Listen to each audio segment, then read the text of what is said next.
campanha para a manutenção do nosso grupo. Participe acessando nosso site.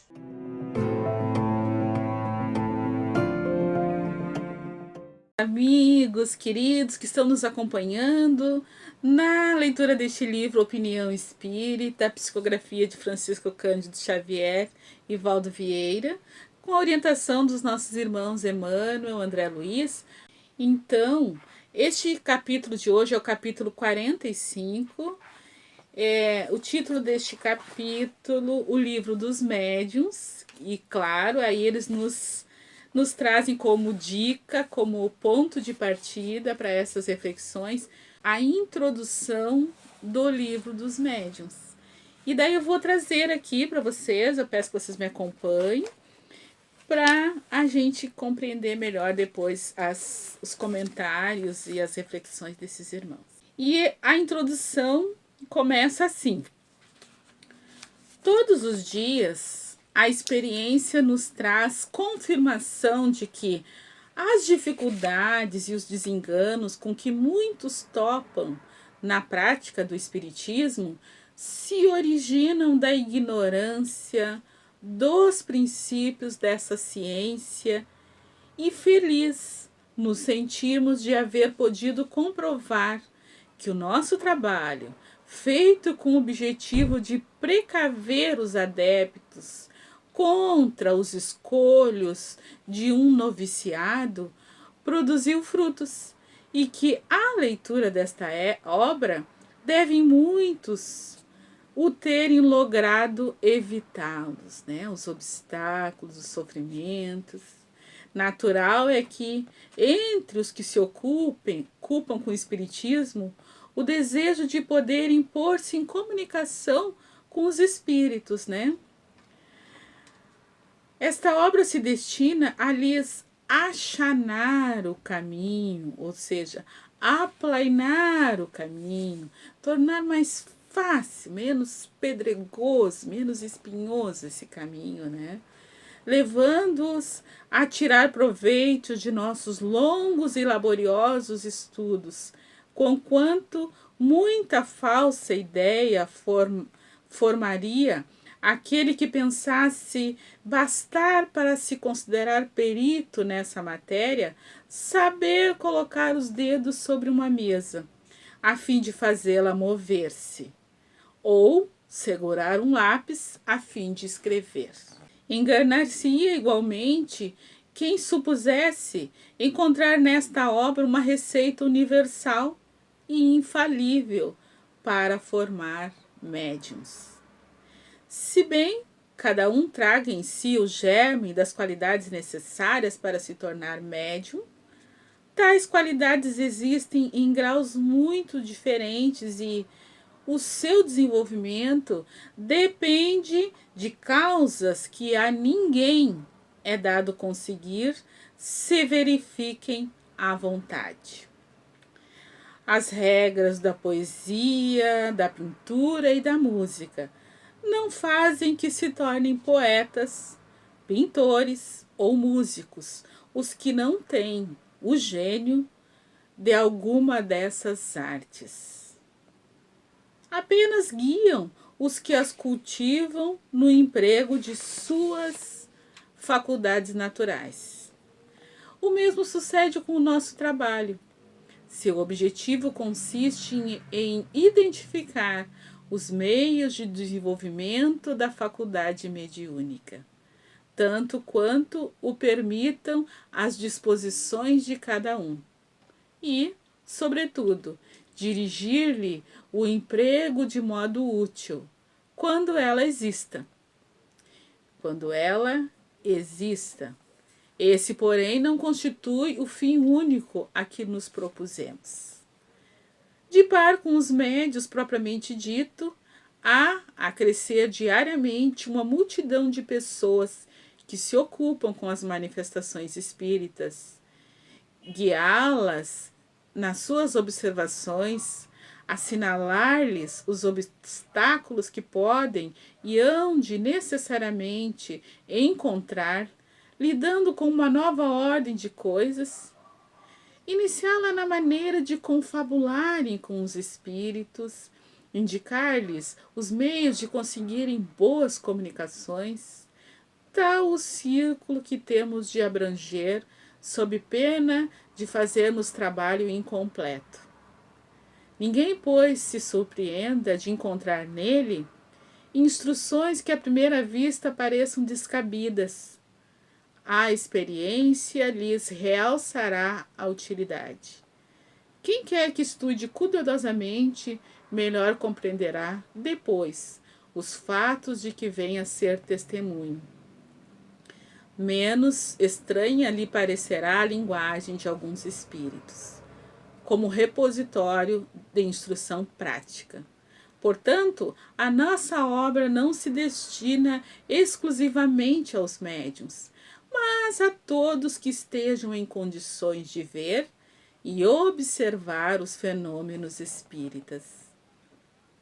Não faltará quem deseje publicássemos um manual prático muito sucinto, contendo em poucas palavras a indicação dos processos que se devam empregar para entrar em comunicação com os espíritos. Pensarão esses que um livro dessa natureza, dada a possibilidade de se espalhar profusamente por módico preço, representaria um poderoso meio de propaganda, em vez de útil, meio de propaganda pela multiplicação dos médiuns. Ao nosso ver, semelhante obra, em vez de útil, seria nociva, ao menos por enquanto. De muitas dificuldades se mostra lançada a prática do espiritismo, e nem sempre isenta de inconvenientes a que só o estudo sério e completo pode obviar. Fora, pois, de temer que uma indicação muito resumida animasse experiências levianamente tentadas, das quais viessem os experimentadores a arrepender-se. Coisas são estas com que não é conveniente nem prudente se brinque, e mau serviço acreditamos que prestaríamos pondo-as ao alcance do primeiro estouvado que achasse divertido conversar com os mortos. Dirigimo-nos aos que veem no espiritismo um objetivo sério e que lhe compreendem toda a gravidade e não fazem das comunicações com o mundo invisível um passatempo. Havíamos publicado uma instrução prática com o fito de guiar os médios. Essa obra, hoje esgotada, e, embora a tenhamos feito com fim grave e sério, não a reimprimiremos, porque ainda não a consideramos bastante completa para esclarecer acerca de todas as dificuldades que se possam encontrar. Substituímo-la por esta, em a qual reunimos todos os dados que uma longa experiência e conscienciosos estudos nos permitiram colher. Ela contribuirá, pelo menos assim o esperamos, para imprimir ao Espiritismo o caráter sério que lhe forma a essência e para evitar que haja quem nele veja objeto de frívola ocupação e de divertimento. E ele segue, tá? Ainda mais um pouquinho falando sobre a obra em si. E aí eu volto lá no livro Opinião Espírita, deixando a vocês a tarefa de pegar o livro dos médios e concluir aquela etapa ali. Muitos referiam-se à justiça, mas apenas Moisés logrou expressá-la junto aos homens. Muitos sentiam a necessidade do amor por único recurso de sustentação da concórdia e da fraternidade entre as criaturas. Entretanto, somente Jesus conseguiu exemplificá-lo na terra. Qual ocorre no plano moral Assim tem acontecido sempre em todos os distritos do progresso humano. Muitos registravam o impositivo de mais ampla divulgação da cultura.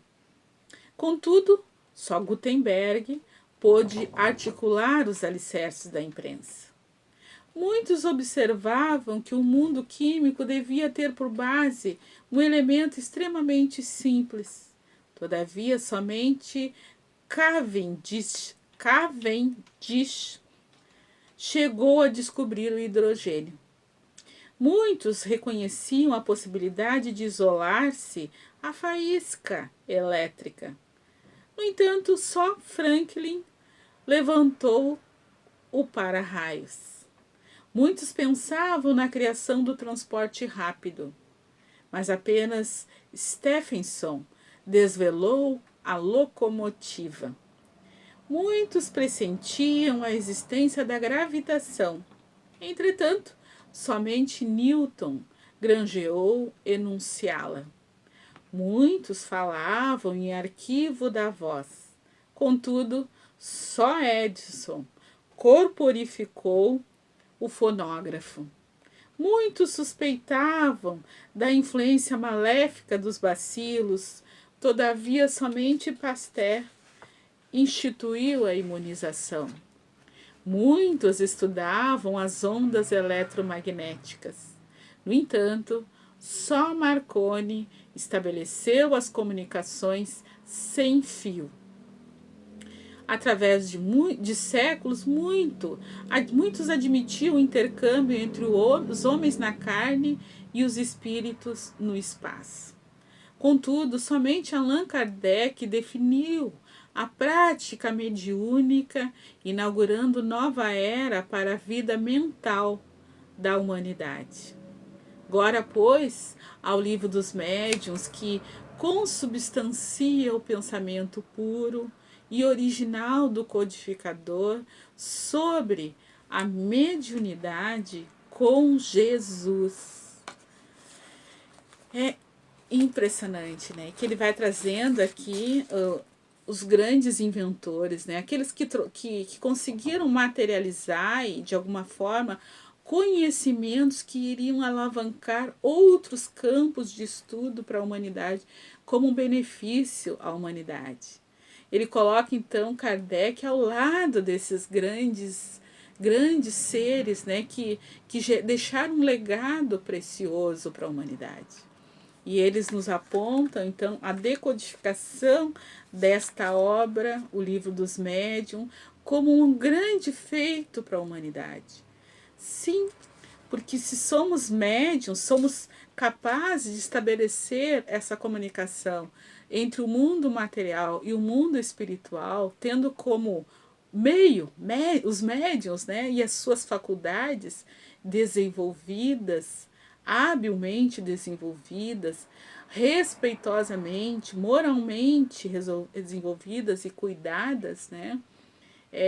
A partir do estudo, de pesquisa, né? E com seriedade, que ele está dizendo aqui. Então, nós temos realmente no livro dos médiuns uma preciosidade. E ele fala, né? Muitos pensam, muitos falam em mediunidade, muitos falam em espiritualidade, em espiritualismo, mas Kardec conseguiu materializar uma obra que traz os alicerces para o nosso entendimento e para que a gente possa ter mais segurança para lidar com a nossa própria mediunidade e para poder reconhecer os tipos de médium com o qual nós estamos nos deparando, poder avaliar o teor dessas comunicações, né? E aqui ele fala mais um pouquinho, eu vou trazer, que eles iriam adiantar, né, que é muito importante a má impressão que produzem nos novatos as experiências levianamente feitas e sem conhecimento de causa, experiências que apresentam o inconveniente de gerar ideias falsas acerca do mundo dos espíritos e de dar aso à zombaria e à crítica quase sempre fundada. De tais reuniões, os incrédulos raramente saem convertidos e dispostos a reconhecer que no mundo no espiritismo haja alguma coisa de sério. Para a opinião errônea de grande número de pessoas, muito mais do que se pensa, tem contribuído a ignorância e a levianidade de vários médiuns. Então, eles nos chamam a atenção, que a gente procure ter responsabilidade, né, com o que a gente está transmitindo, com aquilo o que a gente está deixando que vá nos corações das pessoas acerca dessas preciosidades, né, que nós somos responsáveis, né, e nós somos continuadores, divulgadores também. Mas mais do que divulgar, é a gente conseguir buscar viver segundo esses ensinamentos, para que isso se torne uma prática diária.